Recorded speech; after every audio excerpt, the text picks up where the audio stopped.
Assalamualaikum warahmatullahi wabarakatuh. Saya Cindy Despianti dari 4A Pendidikan Geografi. Di sini saya akan menjelaskan tentang proposal saya tentang meneliti intensitas curah hujan dalam program studi metode dan penelitian geografi. Pendahuluan. Latar belakang masalah. Curah hujan adalah unsur iklim yang sangat berubah-ubah dari tahun ke tahun. Adalah penting bahwa setiap analisis iklim pertanian mempertimbangkan variabilitas ini dan tidak hanya didasarkan atas nilai rata-rata. Yang berikutnya itu tujuan dan maksud dan manfaat saya membuat kenapa saya memilih penelitian intensitas curah hujan. Tujuannya itu dalam penelitian mengenai curah hujan ini memiliki tujuan yaitu untuk mengenal alat yang digunakan untuk mengukur curah hujan serta mengenal bagian-bagian dari alat tersebut. Selain itu, untuk mengetahui cara pengembalian data serta menetapkan curah hujan dari alat tersebut alat di suatu daerah.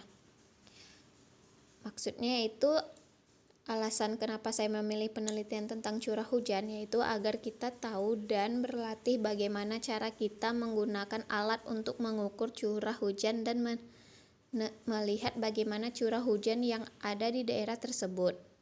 Manfaatnya agar peneliti dapat mengetahui langkah-langkah cara penggunaan dengan menggunakan alat sederhana dan dapat mengembangkan ilmu teori yang telah diberikan dengan cara membuktikan melalui penelitian tersebut. Kajian teori. Apa penelitian curah hujan? Ini adalah teori yang akan saya masukkan dalam penelitian intensitas curah hujan. Nah, di sini ada pengertian curah hujan, yaitu hujan adalah sebuah proses kondensasi uap air di atmosfer menjadi butir air yang cukup berat untuk jatuh dan biasanya tiba di permukaan. Terus ada jenis pengukur curah hujan. Yaitu di sini ada dua. Yang pertama itu dua cara, alat pengukur curah hujan manual, terus alat pengukur curah hujan otomatis. Kalau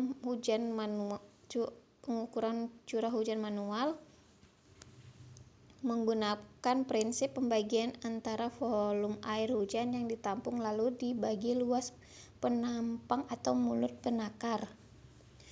Penggunaan curah hujan harian dalam suatu mililiter biasanya dilakukan 1 kali pada pagi hari. Alat yang digunakan yaitu observatorium atau ombrometer dengan tinggi 120 cm, luas mulut penakar 100 cm². Itu alat pengukur curah hujan otomatis menggunakan prinsip pelampung, timbangan, dan jungkitan. Contohnya alat pengukur yang terdapat saat ini yaitu Helmer dan tipping bucket gauge. Alat pengukur otomatis memiliki beberapa keuntungan, diantaranya hasil yang dapat memiliki tingkat ketelitian yang cukup tinggi. Nah, itu ada siklus hidrologi. Siklus ini adalah suatu rangkaian proses yang terjadi dengan air yang terdiri dari penguapan, presipitasi, infiltrasi, dan pengaliran keluar. Itu ada intensitas curah hujan. Ini adalah jumlah curah hujan yang dinyatakan dalam tinggi hujan atau volume hujan tiap satuan waktu yang terjadi pada satu kurun waktu air hujan. Ini ada faktor yang mempengaruhi hujan yaitu letak daerah konvergensi antar tropis, bentuk medan, arah lereng medan, arah angin yang sejajar dengan pantai, jarak perjalanan angin di atas medan datar, dan pusat geografis daerahnya. Nih, metode penelitian di sini.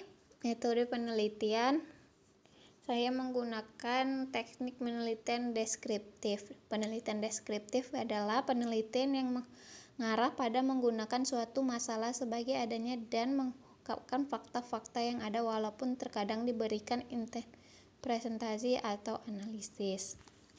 Tekniknya itu yang menggunakan teknik datanya analisis data kuantitatif, terus analisis deskriptif, terus analisis inferensial. Nah, tinjauan penelitian yang relevan. Nah, ini adalah sedikit seperti isi atau pembahasannya, seperti kayak hujan adalah jatuhnya hidrometeor yang berupa partikel-partikel air dengan diameter 0,5 mm atau lebih. Nah, variabel penelitiannya itu ada beberapa faktor yang mempengaruhi curah hujan di tempat tersebut, yaitu kelembapan udara, tekanan udara, kecepatan angin, dan suhu udara. Dari keempat faktor tersebut dianalisis, maka yang paling mempengaruhi terhadap curah hujan di tempat tersebut dengan menggunakan analisis regresi linear berganda.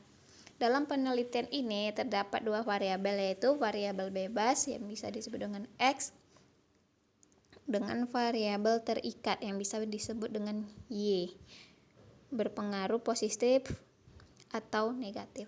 Sekian dari saya, lebih dan kurang mohon maaf. Assalamualaikum warahmatullahi wabarakatuh.